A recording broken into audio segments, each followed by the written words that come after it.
look, in many ways, I still believe that this process of approving the ETF and having BlackRock be the biggest has ties to an ill-fated, I will say, attempt to control the markets, right? I don't know if you've seen the clip of the guy who runs the Chicago Mercantile Exchange saying, "We'll tame Bitcoin."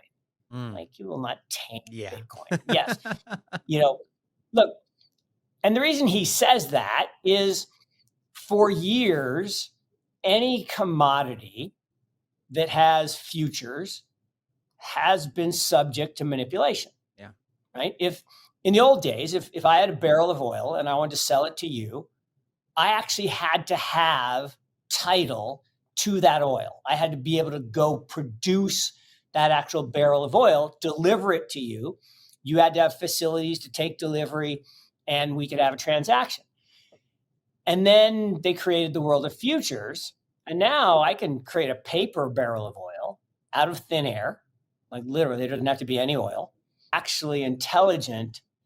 They want to be the boomer firm, right? They want to be the low cost, boring, no speculative assets. And therefore, what they're saying is, okay, we'll lose a few young people who don't have a lot of money, but we'll keep all the boomers, and maybe we'll even get some more boomers who say, oh yeah, well, those whippersnappers and their Ponzi scheme Bitcoin, we don't want that. The whippers. So we'll see. Like, my guess is, in the long run, and Eric Balchunas said this, right? He did the math. There's $30 trillion controlled by advisors at these big allocation shops. If 1% comes in to Bitcoin through the ETFs, that's $300 billion on an asset that trades about $10 billion a day. That will have a massive price impact. It will also solidify the long-term kind of penetration of Bitcoin into financial services. But most importantly, what it'll do is it'll sop up all. C was chugging off at 2% fees. The risk was, if we cut that fee all the way down to what our competitors are doing, 30 basis points, we're basically cutting our fees by 85%. Well, how much is our business worth then? Probably a lot less. And they still owe a bunch of money. So that how do they pay that back if they don't have these big cash flows?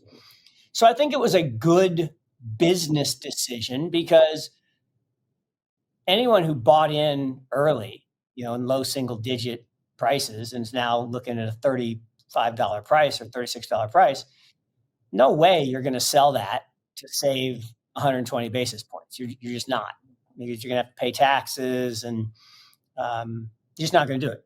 So I get it. I get the business decision. I think it has implications in the sense that they're not going to gather any new assets. Okay. Does that matter? Well, if there was only one other competitor, if BlackRock had been the only one, then you'd argue, well, does everyone trust BlackRock, or are they going to $10,000 Bitcoin if you bought towards the bottom? And that wasn't just for a day or two; that was for months.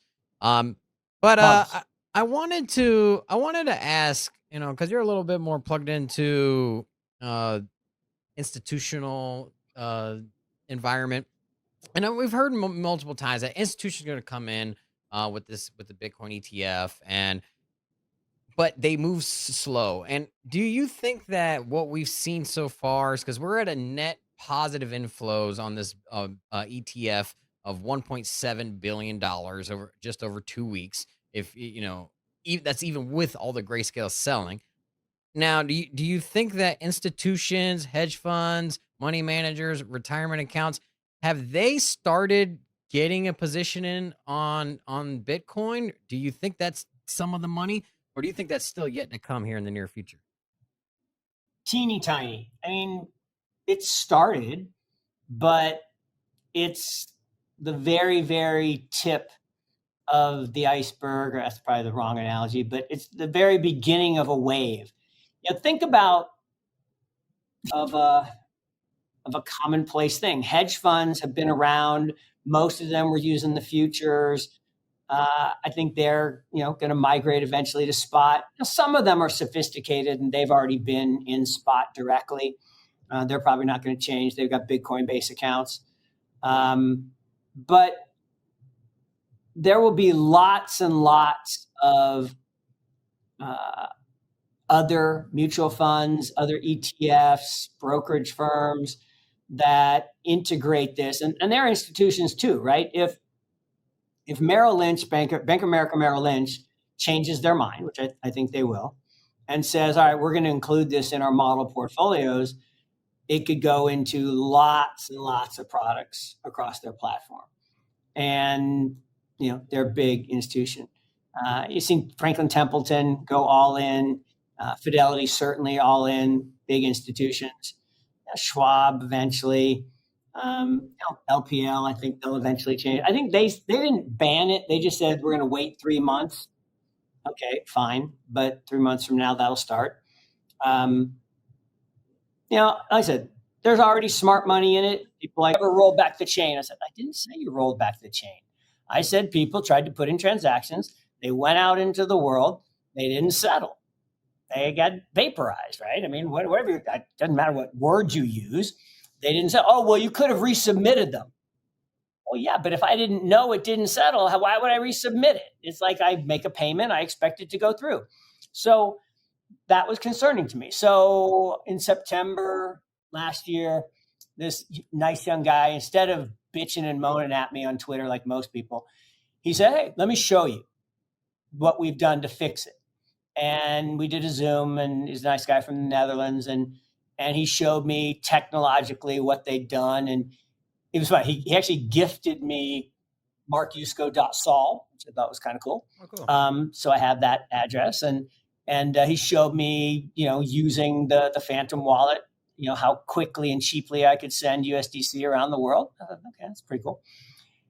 Now, so then I joked all last year that, if you look at from that date, September 9th, that was the bottom. And from that date, like it went up, 10 times. I'm like, I'm taking all the credit for that pump. I'm just kidding around. We still doing some funky stuff. I can't corroborate that or authenticate those stories, but could be. So I'm less excited than I was maybe 6-8 weeks ago, because some of the same bad stories from a year and a half ago are coming out of the woodwork. The tech is seemingly better, to your point, which I think is a really good point, that this outage wasn't the same problem they had last time, but it was still an outage. And if you can have an outage, are you really decentralized? I don't know the answer to that question. I would lean no. What's Bitcoin been down like, I don't know, 20 something minutes in 15 years. I don't know what the exact number is, but it's it's sub a single day. I don't know if it's hours or minutes but it's almost never down. And to me, that's a mark of true